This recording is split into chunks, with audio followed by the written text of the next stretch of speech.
경제발전소 박연미입니다. 안녕하세요. 박연미입니다. 정부가 공개한 내년 경제 청사진에는 여러 가지 단서가 붙어 있습니다. 한국은행보단 높고 IMF보단 낮은 3%, 3.1%의 성장을 예상하면서 내수가 살아난다면 이라는 조건을 달았습니다. 2년을 참았으니까 꼭 오프라인 소비가 아니더라도 내년에는 이연 소비, 분출 소비가 좀 더 나타나 주리라는 기대입니다. 문제는 높은 물가 속에서 소비 심리가 살아날지 여부입니다. 소파나 가전 같은 내구재도 이미 살 만큼 산 뒤라 소비 여력이 남아 있을지도 걱정입니다. 자, 다들 어떻게 지내고 계신가요? 부디 이런 염려가 기후에 그치길 바랍니다. 12월 21일 화요일, 여러분은 지금 삶을 발전시킬 경제발전소를 듣고 계십니다.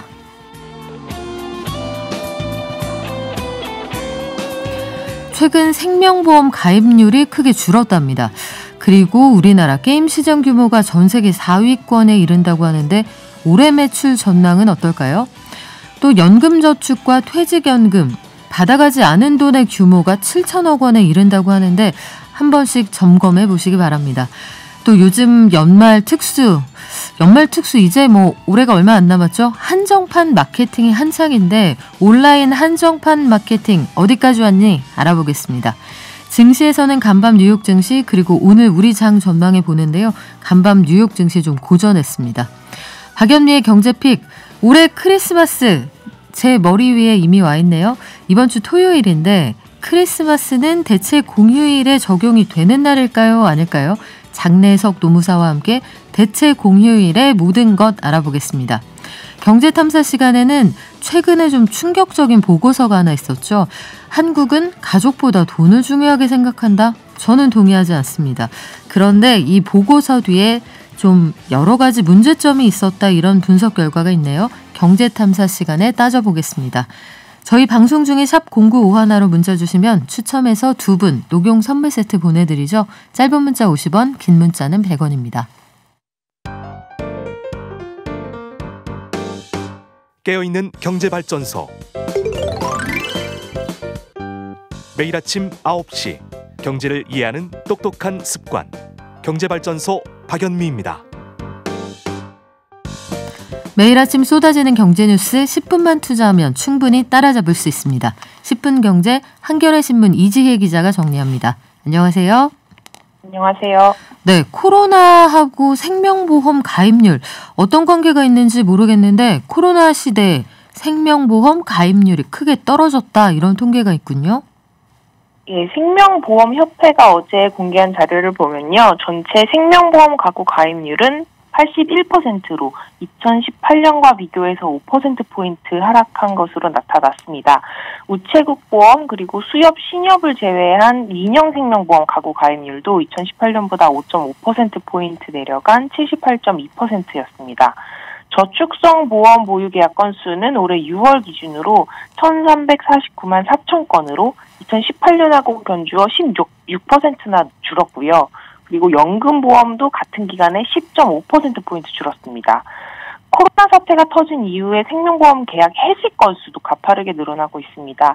지난 2019년 6월 말 기준으로 499만 건 수준이었는데 지난해 6월에는 561만 3천 건까지 늘었고요. 올 6월에는 559만 건에 육박하고 있습니다. 이게 코로나19 이후에 나타난 현상이라고 하는데 무슨 상관입니까? 코로나하고? 코로나 이후에 경기 침체가 장기화되면서 해지 건수가 늘어난 것이 주요 원인으로 분석이 되고 있습니다. 게다가 저금리 기조가 그동안 이어져 왔고 투자 시장도 호황을 보이면서 연금 보험에 대한 어떤 가입 선호도가 떨어지고 그리고 투자형 상품에 대한 선호도가 늘어나는 추세도 영향을 미쳤습니다. 아울러 2017년에 연금 및 저축성 보험에 대한 세제 혜택이 줄어들면서 판매 실적이 좀 저조해진 것도 가입률 감소를 촉진시킨 것으로 보이고요. 아주 커다란 흐름으로는 저출산 고령화 시대다 보니까 생산 노동 인구가 지속적으로 감소하면서 전반적으로 보험 수요가 위축된 것도 영향을 미친 것으로 보입니다. 네, 생계 때문에 보험 가입률이 떨어진다 이렇게 생각을 하면 경기 상황을 역으로 좀 상정해 볼 수가 있는데 게임 산업에서는 그래도 우리가 선전하고 있는 모양이네요. 올해 우리나라 게임 시장 규모가 20조 원을 돌파할 것 같다. 이런 통계가 나왔군요.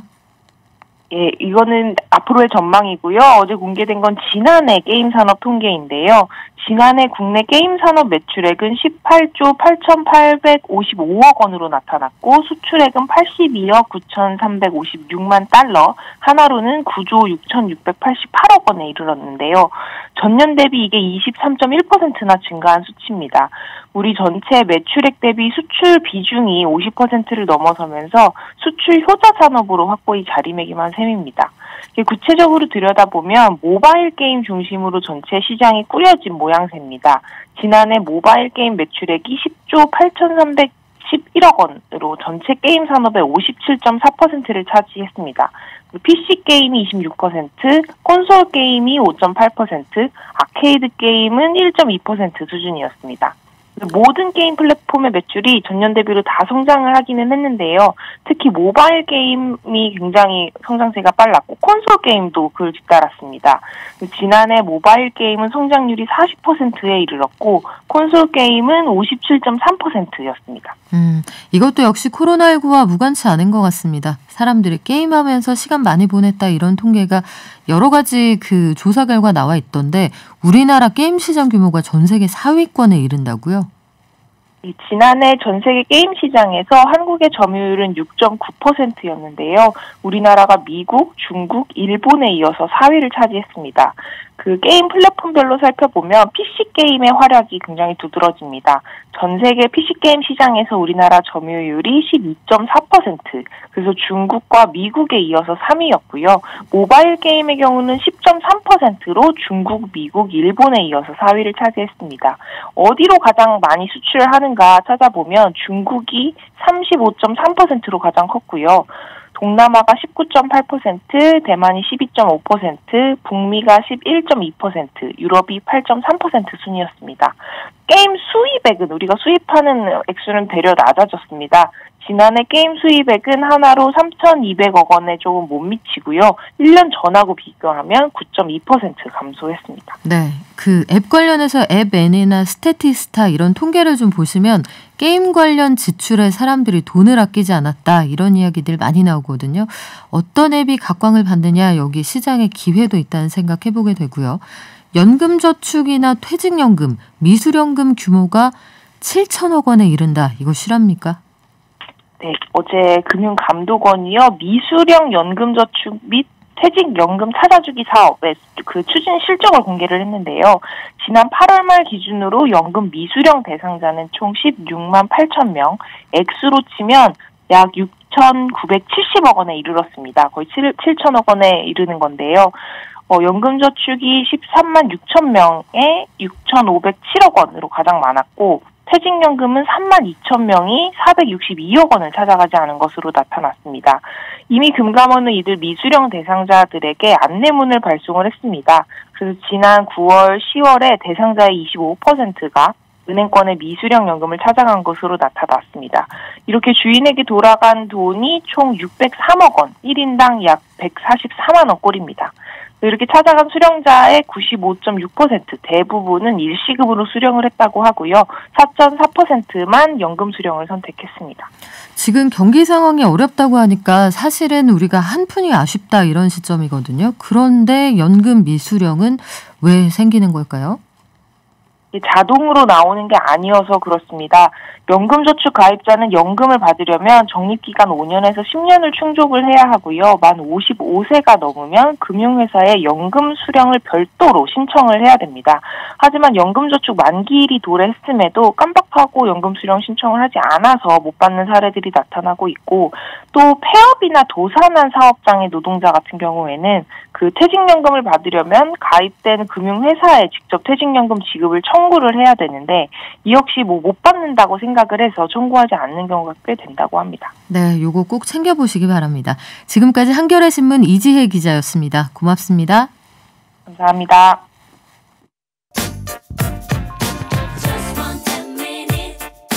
지금 여러분께서는 경제발전소를 듣고 계십니다.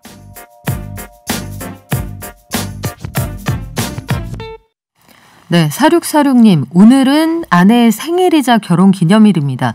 그동안 많이 바빠서 주말 부부였는데 휴가를 내지 않아서 기념일에 같이 못하셨는데 24년 만에 생일과 기념일이 겹쳤다고 해서 이게 무슨 말씀인가 봤더니 음력 생일 챙기시는군요. 큰맘 먹고 휴가 냈습니다. 오늘 크게 같이 라디오 듣고 있어요 하셨는데 축하드립니다. 저는 처음에 양력인 줄 알고 요 날짜를 하루만 기억하면 된다는 굉장한 어드밴티지가 있다 생각을 했는데 하드코어였군요. 음력이라고 하십니다. 축하드립니다. 좋은 하루 보내시기 바라고요. 선물 같은 거 아마 고민하실 텐데 요즘에 온라인에 보면 연말 선물 주고받으세요 하면서 한정판 마케팅이 한창입니다. 연말 특수를 준비하는 온라인 시장. 지금 연말도 며칠 안 남았는데 어떤 마케팅들이 이루어지고 있는지 머니투데이 생활산업부의 김소연 기자 연결돼 있습니다. 안녕하세요. 네, 안녕하세요. 네, 연말 소비 심리가 전 같지는 않다 이런 생각이 드는데 실제로 어떻습니까? 네, 지난달 단계적 일상회복으로 전환한 이후에 한 달여 만에 정부가 다시 사회적 거리두기로 방역을 강화했습니다. 이에 유통업계는 연말 대목 기대감이 꺾일까봐 노심초사하는 분위기지만 이미 지난 코로나19 상황에서 온라인 소비가 활성화됐기 때문에 일부 주요 상품군으로는 온라인 소비 채널로 연말 소비가 이어질 것으로 예상됩니다. 네, 하지만 역시나 연말 크리스마스 시즌을 앞두고 거리두기가 부활하면서 오프라인 유통 채널에서 소비 심리 위축은 당분간 계속될 것이라는 관측이 나오고 있는데요. 통상적으로 유통업계는 크리스마스와 신정 연휴 등이 껴있는 연말을 최대 쇼핑 대목으로 꼽습니다. 연말 매출을 견인해야 한 해 강사에서 좋은 성적표를 받아볼 수 있는데요. 이번 방역 조치로 직접적인 제재는 없지만 패션 화장품을 중심으로 소비 심리가 위축될 것이라는 우려가 나오고 있습니다. 외부 활동이 줄어들면서 관련된 소비도 줄 가능성이 높아졌기 때문인데요. 실제 지난해 백화점은 고객 수가 급감하면서 관련 매출이 10%가량 하락했지만 올해 들어서는 또 보복 소비나 위드 코로나 시행 영향으로 고객 수와 매출액은 전년 대비 9%대로 상승했습니다. 하지만 올해 연말 거리두기 강화되면서 내년 백화점 매출이 2% 성장하는 데 그칠 것이라는 예상도 나오고 있습니다.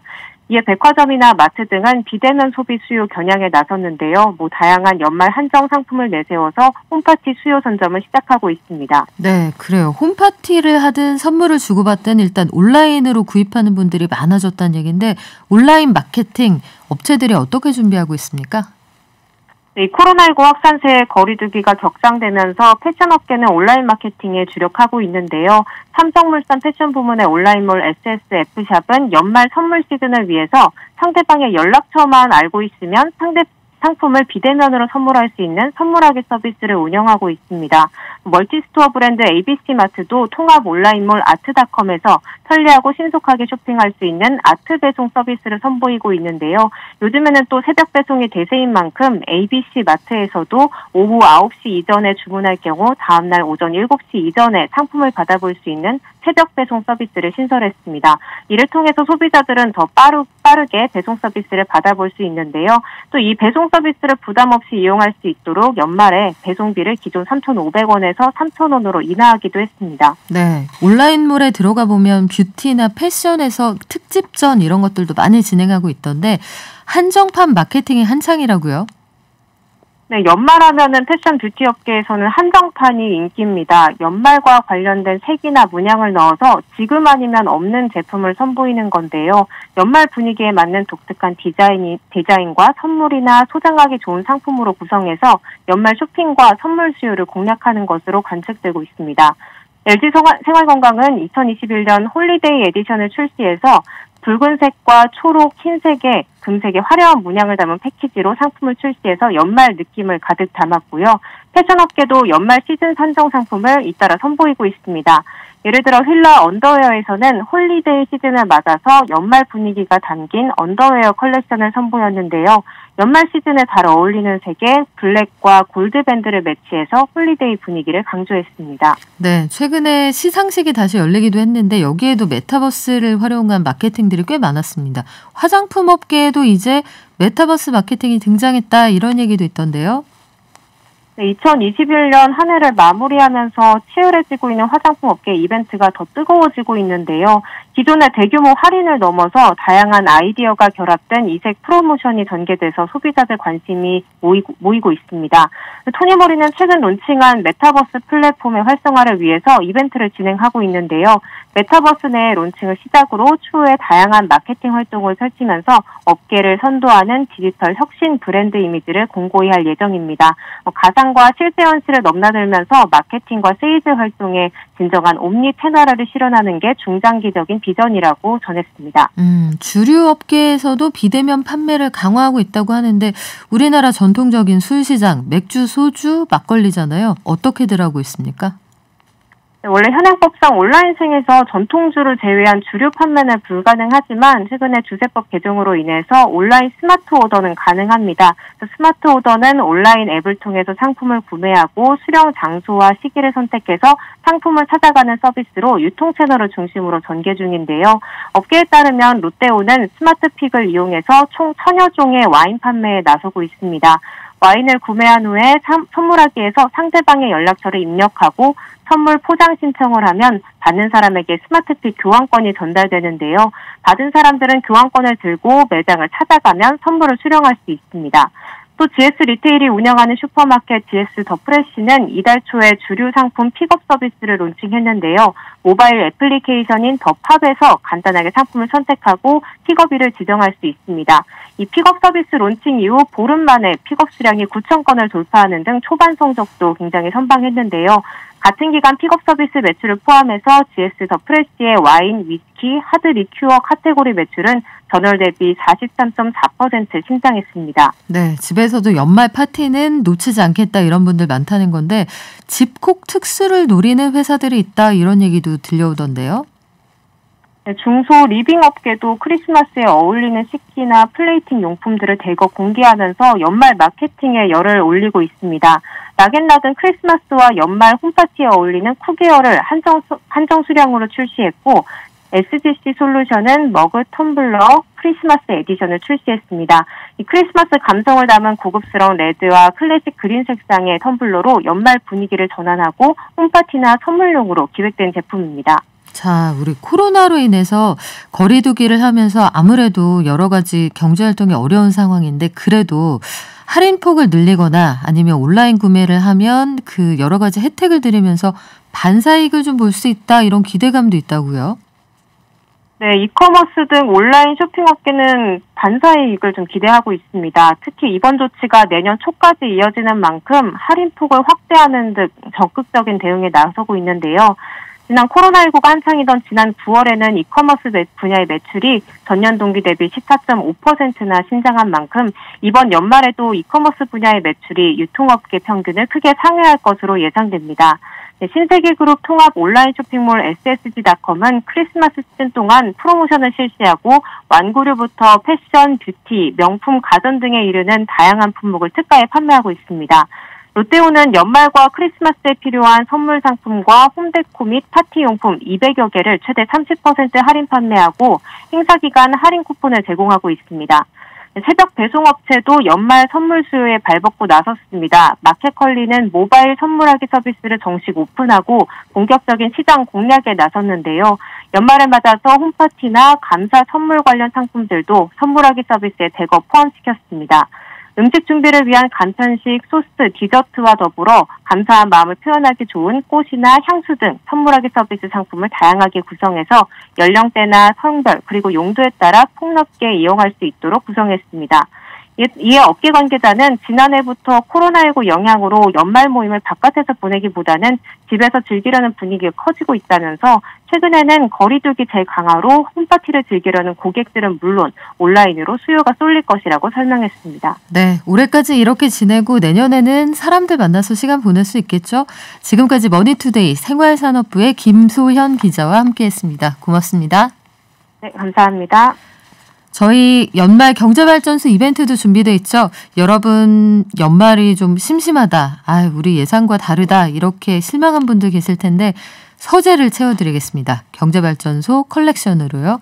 최신 경제도서 보내드릴 건데요. 추석 체크 열심히 하신 분들, 홍보해주시는 분들, 친구 손잡고 와주시는 분들, 최우수상, 팔로미상, 뿜뿜상, 개미상 각각 2분에게 5권씩 보내드릴 거고 저희 어제 한 분 선정해서 발표해드렸죠. 대상 한 분은 무려 10권의 최신 경제도서 보내드리겠습니다. 자세한 내용 저희 홈페이지나 인스타그램 참고해주세요. 경제를 아는 가장 최고의 지름길. 첫 번째, 매주 평일 오전 9시부터 1시간 TBS 라디오 FM 95.1MHz와 TBS 앱을 엽니다. 두 번째, 유튜브와 팟빵을 통해 언제든 경제발전소를 만날 수 있습니다. 경제를 이해하는 똑똑한 습관. 경제발전소 박연미입니다.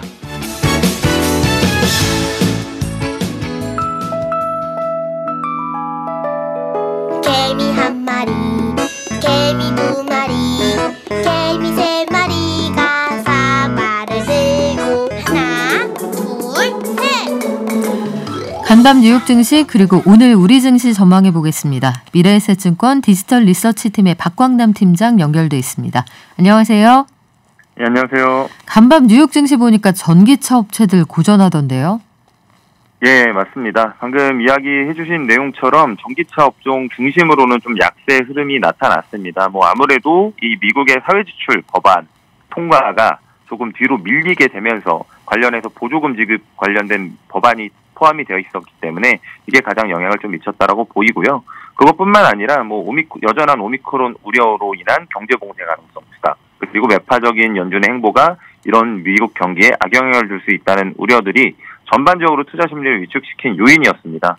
더 나아가서 연말을 앞두고 주요 해치펀드들의 리밸런싱 조치까지 좀 이어지면서 수급적인 부담까지 좀 있었는데요. 그나마 긍정적으로 얘기할 수 있는 부분은 대략 한 1% 중반대까지도 이제 크게 하락했던 미국 증시들이 장 막판을 앞두고는 소폭 반등을 주는 움직임이 나타났다는 점에 대해서만 조금 점수를 줄 수 있지 않을까라고 생각하고 있습니다. 네, 말씀해 주신 것처럼 미국의 사회보장 법안, 이거 미국 말로는 빌드백 베터 정책이 무산될 위기다 이런 얘기가 나오는데 이 경기도나 우려 속에서 이것까지 제대로 안 되면 미국 증시 확 흔들리는 거 아니냐 걱정하신 분들 많더라고요.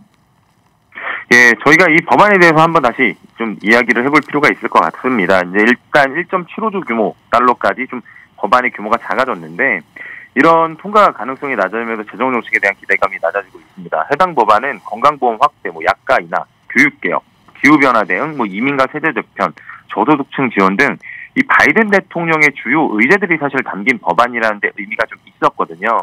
그러니까 이 법안을 토대로 중간 선거를 좀 대비하려고 했던 상황입니다. 이 법안이 표류한다면 민주당의 중간 선거 승리 가능성은 점점 더 멀어지는 상황이며 이는 미국의 재정 정책의 힘도 쇠퇴함을 좀 의미할 수가 있습니다. 실제 골드만삭스 같은 경우에 이 조치가 뒤로 밀린 이후 2021년 1분기 미국의 경제 성장률 전망치를 3%에서 2%로 하향했고요. 2분기와 3분기도 동시에 하향 조정을 좀 시켰습니다. 그나마 조금 긍정적일 수 있는 부분은 척 슈머 민주당 상원 원내대표가 1월에 상원 관련해서 이 투표를 계속 진행시킬 거라고 얘기를 했고요. 통과가 될 때까지 진행시키겠다고 언급을 한 상황입니다. 그때까지 조만친 의원을 설득할지 아니면 법안의 규모가 축소될지 여부는 현 시점에서 불분명하긴 하나 의지 자체는 여전히 확고하다라고 좀 볼 수 있을 것 같습니다. 다만 너무 부정적으로만 볼 필요도 없는 것은 방금 언급드린 것처럼 법안의 규모가 축소되는 해결 방안도 있고요. 그리고 지금까지는 대부분 협의를 통해서 통과가 되었던 전례가 있기 때문에 시장은 너무 과도한 불안감을 갖고 있는 모습은 아니고요. 또한 이 조만친 의원이 웨스트 버지니아주 상원의원인데 이 지역이 사실은 석탄 산업이 많은 지역입니다. 그렇기 때문에 이런 기후 프로그램의 일부 수정을 한다면 통과 가능성이 좀 있기 때문에 이 부분 좀 포인트로 계속 보시면 좋을 것 같습니다. 네, 우리 시장의 관심사로 마이크론 실적 발표 주목해서 봅시다 하셨는데 어땠습니까? 예, 일단 장마감호 실적을 발표한 마이크론은 일단 분기 실적도 양호했고요. 전망치까지도 좋게 주면서 굉장히 긍정적인 이벤트로 자리매김을 했습니다. 시간외로 6% 중반대 상승을 하고 있고요. 최근에 이 디램 현물가가 반등을 하면서 기대감을 높인 상황에서 이제 이번 분기 말에 디램 분기 고정가도 조만간 발표가 될 예정입니다. 여기서 하락폭이 축소되거나 혹은 플랫하게 나올 경우 업황에 대한 개선 기대는 높아질 수가 있거든요. 실제로 마이크론의 CEO는 5G, AI, EV 등 핵심 산업에서 디램 및 낸드 메모리에 대한 수요 성장을 촉진하는 추세가 보인다라고 이야기를 했기 때문에 향후 전망도 굉장히 좀 긍정적으로 언급을 한 상황이고요. 사실 국내 증시에서 반도체 업종의 이익 추정치가 상향될 수 있는 움직임이라는 점에서도 저는 개인적으로 긍정적인 이벤트였다라고 평가하고 있습니다. 네, 우리 증시는 어떻게 출발했나요?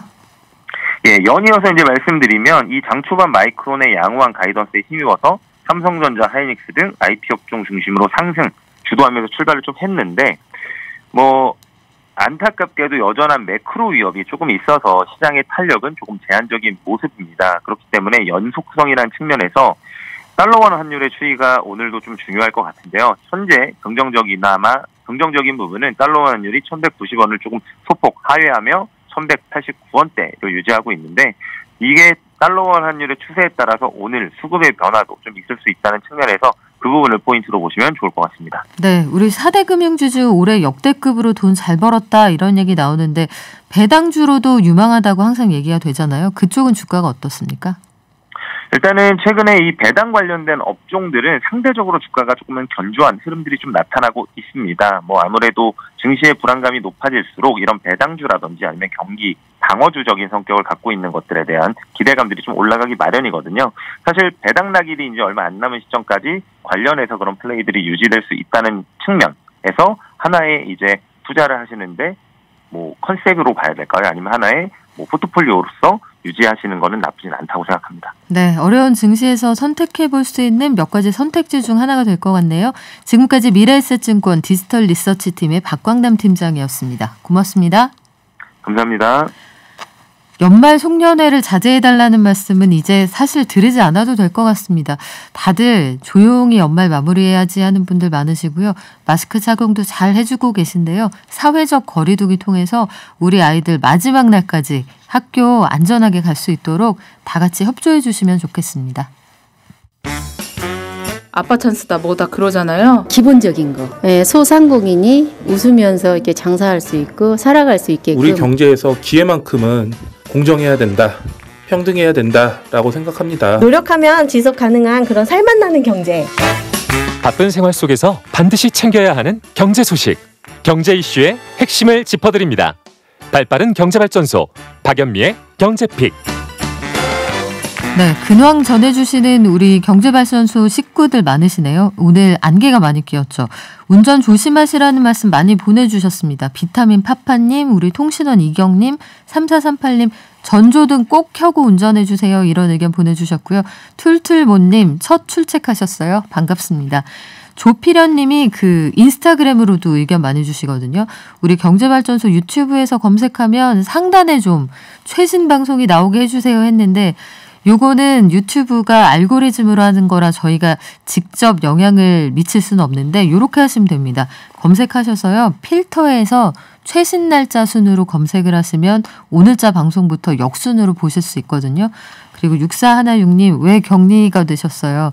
얼른 건강 회복하시기 바랍니다. 2555님 애들 게임한다고 뭐라고 했는데 그럴 일이 아니군요. 그래요. 요새 그래서 학부모님들 게임 아이들이 하면 게임을 하지 말고 만들어 보렴 해서 게임 만드는 학원이 또 유행이라고 합니다. 참 여러 가지 유행이 그때그때 바뀌기도 해요. 올해 크리스마스 얼마 안 남았습니다. 제 머리 위에도 저희 테이블 위에도 크리스마스가 이미 와 있는데 크리스마스는 대체 공휴일일까요? 아닐까요? 대체 무슨 날인지 오늘 HR 컨설턴트 장내석 노무사와 함께 알아보겠습니다. 안녕하세요. 안녕하세요. 지난번 시간에 궁금한 점 그리고 속이 시원했다 이런 반응도 참 많았습니다. 네. 오늘도 좋은 의견 주실 걸로 제가 기대하고 들어왔는데요. 4533님이 지난주에 이런 사연을 주셨어요. 연차 수당 지급을 미루다가 한꺼번에 줄 때 시급이 올랐다라면 이 올라간 시급을 반영해야 됩니까? 미뤄둔 법정이자도 여기 안 붙여서 줬어요. 이런 얘기를 하시거든요. 이럴 땐 어떻게 해야 되나요?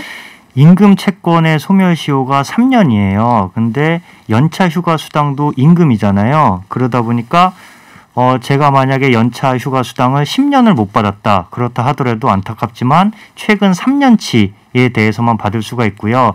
하지만 연차 휴가 수당은 매년 그 당시 임금을 기준으로 책정을 하기 때문에 임금 인상에 당연히 반영이 되고요. 그 다음에 미지급이 됐고 지연됐으면은 이자도 받아야죠. 그래서 네. 법정 이자가 연 20%입니다. 그래서 그것도 받을 수가 있습니다. 와, 법정이자 연 20%. 네.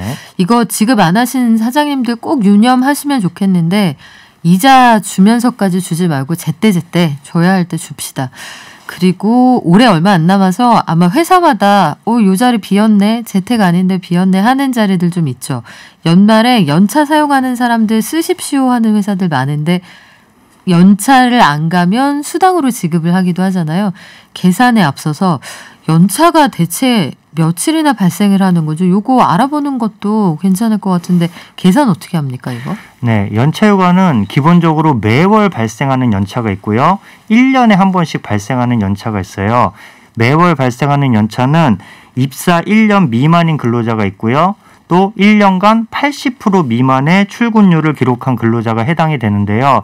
여기서 80% 미만 출근율을 기록한다는 거는 1년간 계속 근로관계는 유지가 되는데 제가 결근을 했거나 아니면 개인적으로 휴직을 했어요. 그래서 80% 미만 출근할 수가 있겠죠. 그런 경우에 해당이 되고 그런 분들은 1년이 아니라 매월 단위로 한 달을 만근을 하면 1일씩의 연차 휴가가 발생을 하고요.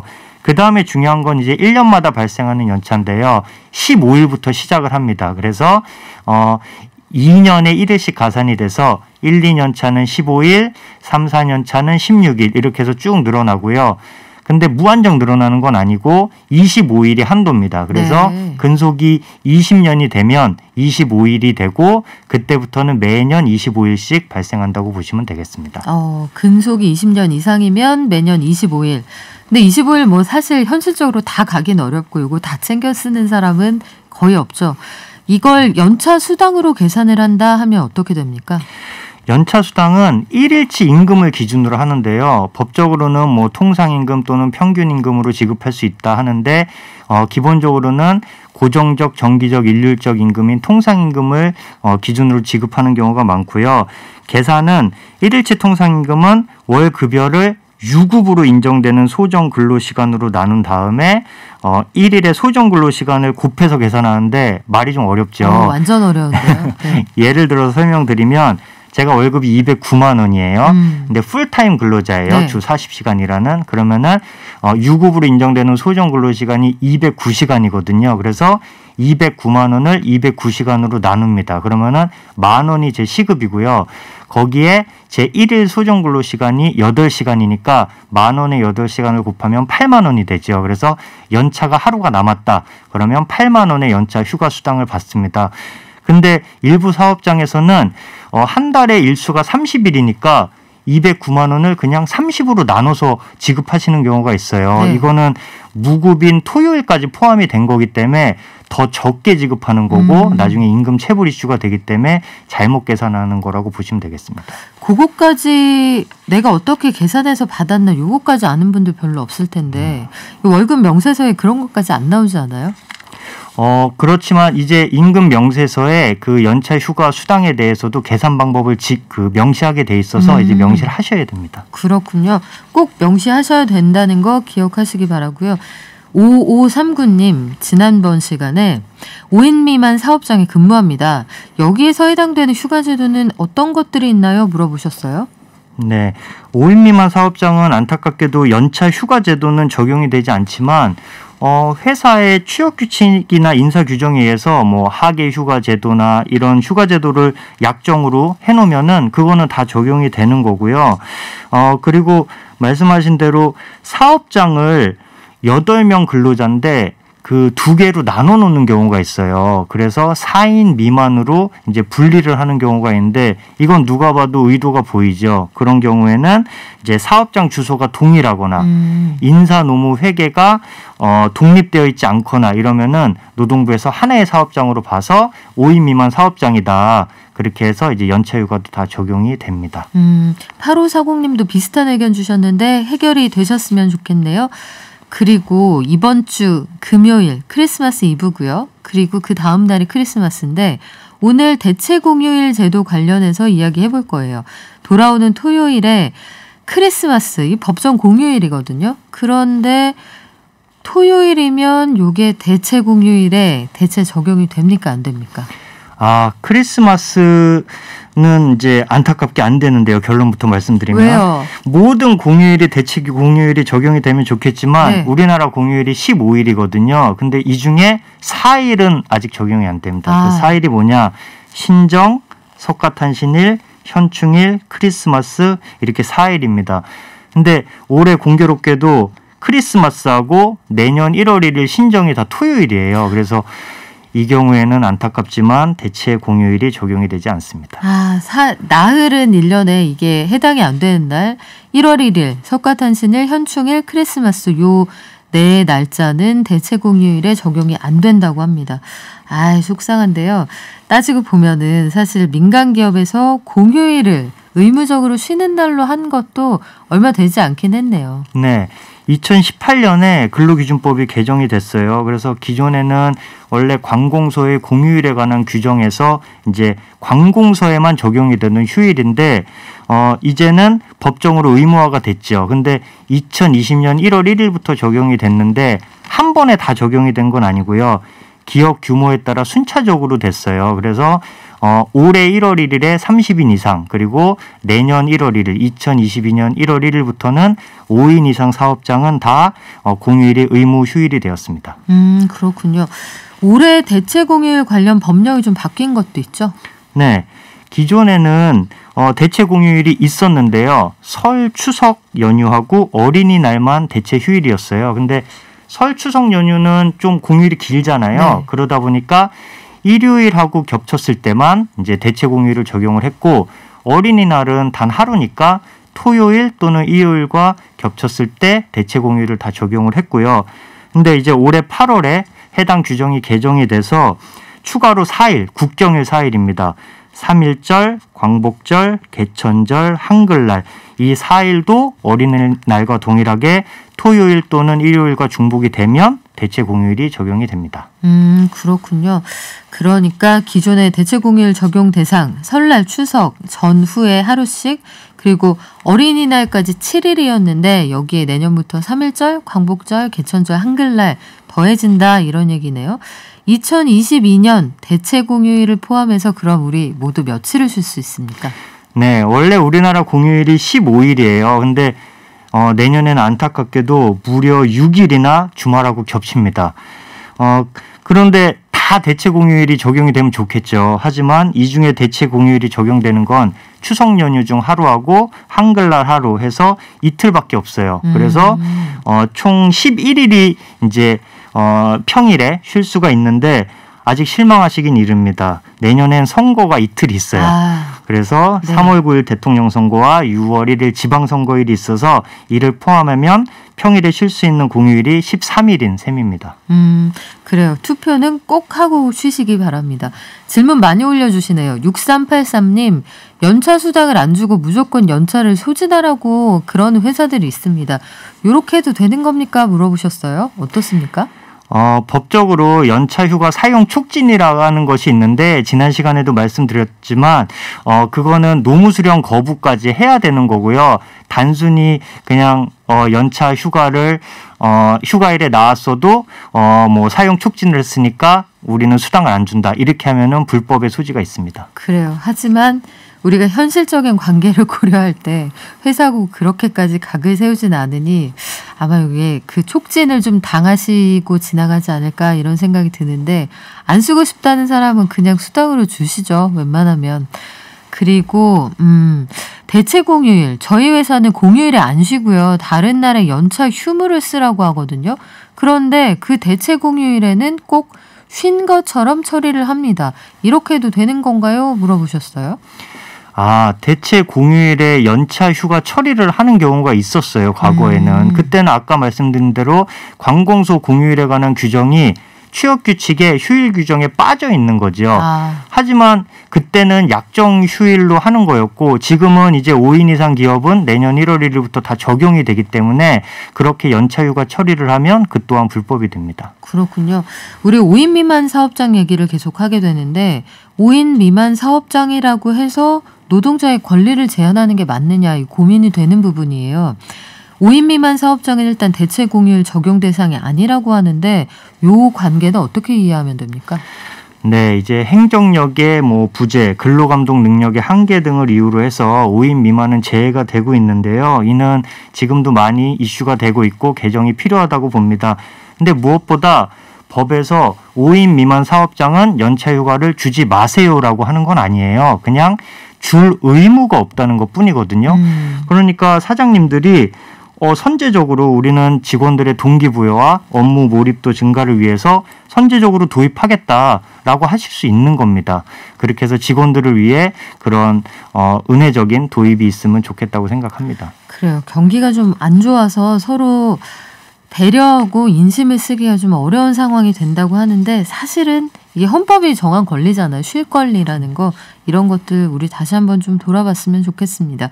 그러면 대체 공휴일은 그래도 유급 휴일이잖아요. 만약에 쉬지 못하고 일을 한다. 그럼 수당은 나오나요? 네, 그렇습니다. 이번 크리스마스 같은 경우에도 백화점이나 마트 그런 곳에서 일하시는 분들은 쉴 수가 없겠죠. 하지만 이제 법정 휴일이기 때문에 그날에 일을 하면 휴일 근로수당을 주셔야 되는 거죠. 그래서 150%의 임금을 지급을 하셔야 됩니다. 그렇군요. 질문이 들어왔네요. 8718님, 아내가 요양보호사입니다. 이번 달에 퇴직하는데 재계약을 하셨군요. 그래서 재계약을 한 뒤에는 다시 신입사원으로 치부를 하게 된다.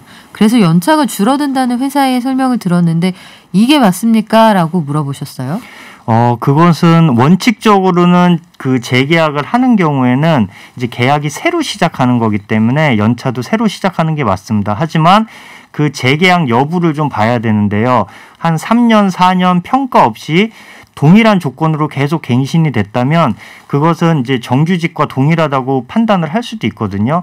그 경우에는 이제 근로 기간이 계속 연속된다고 봐서 연차도 2년에 하나씩 기산이 돼야겠죠. 그래요. 우리 2년에 하루 쉴 수 있는 날 주는 거 이거 너무 야박하게 안 했으면 좋겠는데 또 물론 사업주는 사업주 나름대로 입장이 있겠습니다만 고민스러운 부분들이 많아요. 실제 현장에서 법이 제대로 지켜지지 않는다라고 하는데 저도 최근에 눈여겨본 판례가 하나 있었거든요. 계속해서 같은 사업장에서 재계약이 이루어지면 기대할 권리가 있다. 나는 또다시 재계약이 되겠지라고 기대할 수 있는 권리가 있다. 요거까지 인정이 된 상황입니다. 이런 문자도 있네요. 저 주 6일 근무하는데 연차를 토요일에 쓰라고 합니다. 이렇게 해도 되는 겁니까? 물어보셨어요. 4484님, 요건 어때요? 그거는 이제 그분이 휴일이 언제인지 이런 걸 봐야 되는데요. 기본적으로 주 5일 근무자고 토요일은 무급 휴무일, 일요일이 휴일인 경우에는 토요일하고 일요일에는 원래 근로를 제공할 의무가 없는 날이에요. 그런데 그때 연차 휴가를 쓰라고 하는 거는 잘못된 거죠. 연차 휴가는 근로 제공 의무가 있는 날에 이제 쉬는 거기 때문에 그건 문제가 있을 수 있다고 봅니다. 그래요. 계약서를 어떻게 쓰셨는지 모르겠는데 쉬는 날 연차를 써라. 그러면 휴일을 하루 빼앗아가는 거잖아요. 요거는 사리에 맞지 않는 얘기인 것 같습니다. 고민들이 많으시고 현장에서 이 근로기준법이 지켜지지 않는다는 얘기 많이 하시네요. 생각보다. 택시기사분들은 좀 특수한 형태로 근무를 하시잖아요. 이런 분들은 어떤지 모르겠네요. 격일 근무를 하시는데 저도 연차 똑같이 적용이 됩니까? 물어보셨어요. 격일 근무 하시는 경우에도 연차는 똑같이 적용이 되고요. 예, 연차 휴가는 이제 최대 8시간 그리고 단시간 근로하는 경우도 있을 수 있어요. 그래서 내가 4시간 근무한다. 그렇게 되면은 연차 휴가도 4시간을 지급하시면 되고요. 이제 택시기사분이 어떤 방식으로 하루에 몇 시간을 일하시느냐에 따라서 그 시간 수는 달라지지만 연차 휴가는 적용이 될 수 있다. 이렇게 말씀드리겠습니다. 그래요. 오늘 여러 가지 질문들 많이 소화해 주셨는데 크리스마스가 아직까지는 대체 공휴일 대상이 아니구나. 요거 알아갑니다. 지금까지 HR 컨설턴트 장내석 노무사였습니다. 고맙습니다. 감사합니다. 범람하는 거짓 정보와 가짜 뉴스, 공정한 경제를 말합니다. 깊이 있는 경제발전소 박연미의 경제탐사. 네, 멀리 해외에서도 들어주시네요. 3557님, 12월 14일 멕시코 출장을 나왔습니다. 저쪽 멕시코요. 남미. 복귀하면 내년 1월이 될 것 같은데 자가격리까지 마치고 그러면 1월 10일 이후에 가족과 만나게 됩니다 하셨어요. 해외에서도 앱으로 들으시는군요. 정말 고맙습니다. 안전하게 연말 보내고 건강하게 돌아오시기 바랍니다. 오즈의 마녀님, 저희 매일매일 만나는 식구죠. 크리스마스가 올해는 토요일이라서 거래처 빵집 사장님이 올해는 케이크 파는 거 기대를 안 한다고 하시네요. 직장인들이 주중에 크리스마스가 있어야 집에 갈 때 사가는데 토요일이라 예약 주문이 다른 날보다 적군요. 또 이런 영향이 있겠네요. 회사 주변 빵집은 주중에 있어야 대목인데 또 하나 배워갑니다. 우리가 경제활동을 하는 건 사실은 행복하게 살기 위해서잖아요. 그런데 밥 때문에 돈을 버는 건지 돈 때문에 밥을 먹는 건지 헷갈릴 때가 있습니다. 여러분 생각은 어떠실지 모르겠는데요. 최근에 좀 충격적인 보고서 그리고 보도들이 좀 있었습니다. 한국은 가족보다 돈을 중요하게 여긴다. 이런 보고서에 근거를 두고 있는 기사들이었는데 실제로 그런 보고서가 있었는지 조사 과정은 공정하게 이루어졌는지 한번 따져볼까요? 얼룩소의 에디터 산디와 함께합니다. 안녕하세요. 안녕하세요. 자, 산디님. 한국인은 가족보다 돈을 중요하게 여긴다. 이런 보고서가 진짜로 있었어요? 네, 그런 보고서가 나왔다라는 보도들이 있었죠. 하지만 보고서 내용을 자세히 좀 뜯어보면은 딱히 한국만 더 그렇다라고 이야기하기는 조금 어렵습니다. 이슈가 되었었던 보고서는 미국의 싱크탱크인 퓨리서치 센터에서 지난달에 나온 보고서이고요. 당신의 인생을 의미 있게 만드는 것들이라고 하는 보고서입니다. 미국이나 프랑스, 스웨덴 같은 17개 선진국을 비교 연구를 했었던 것이었는데 삶의 의미를 어디에 두고 있는지를 좀 대규모로 서베이를 한 연구였습니다. 문제가 되었었던 거는 17개 국가들 중에서 한국만 유일하게 삶의 의미를 돈에서 발견하고 있다라는 해석이 퍼졌기 때문인데 사실 그래프를 한번 같이 보시면 어떨까 싶어요. 첫 번째 셀에 있는 것이, 첫 번째 줄에 있는 것이 한국 같은 경우에는 물질적 웰빙이기는 합니다. 네, 저희 유튜브로 항상 그래픽 보여드리거든요. 관심 있으신 분들 유튜브 활용하시기 바랍니다. 네, 반면에 다른 나라들은 파란색으로 되어 있는데 이 파란색이 가족이거든요. 그래서 보통은 이제 1순위로 가족이 언급이 되었는데 한국만 빨간색 박스 안에 있는 한국만 유일하게 물질적 웰빙이 중요하다라고 언급을 했다라는 것이죠. 그래요? 자료를 보면 미국, 캐나다, 프랑스, 독일 등은 가족이 가장 중요하다. 대만은 사회 구조가 중요하다. 한국만 물질적 웰빙이 1등이다라고 되어 있었다고 하는데 우리만 좀 튀는 건가요?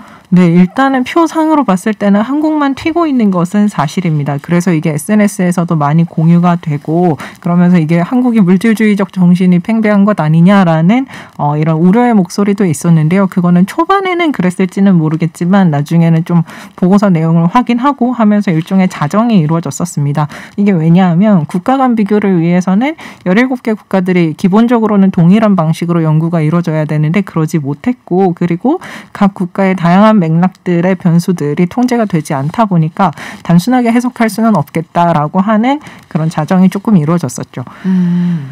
그래요. 이게 그 조사 방법 내용을 봤더니 미국은 온라인으로 조사를 했는데 한국은 전화 인터뷰를 했다.